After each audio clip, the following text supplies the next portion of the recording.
You need to be bored. Let me give you the good side of boredom in general. Boredom is a tendency for us to not be occupied otherwise cognitively, which switches over our thinking system to use a part of our brain that's called the default mode network. That sounds fancy. It's really not. The default mode network is a bunch of structures in your brain that switch on when you don't have anything else to think about. So you forgot your phone and you're sitting at a light, for example. That's when your default mode network goes on. We don't like it.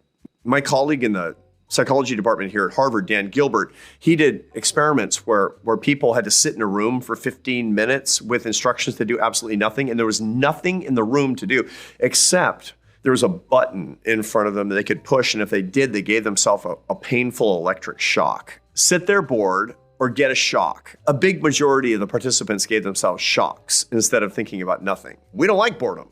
Boredom's terrible. What does my life mean? You go to kind of uncomfortable existential questions when you're bored. That turns out to be incredibly important. Tons of data show this. And furthermore, we're not even looking. Why not? I'll tell you why not. We figured out a way to eliminate boredom.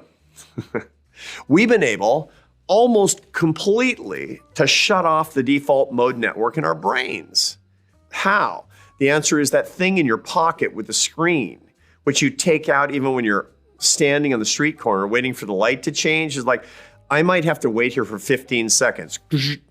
What are you doing? You're actually trying to not be bored because the default mode network is mildly uncomfortable because it sends you to the types of questions that you can't get your mind around, you can't get your arms around.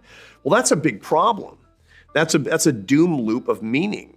If every time you're slightly bored, you pull out your phone, it's going to get harder and harder for you to find meaning. And that's the recipe for depression and anxiety and a sense of hollowness, which, by the way, are all through the roof.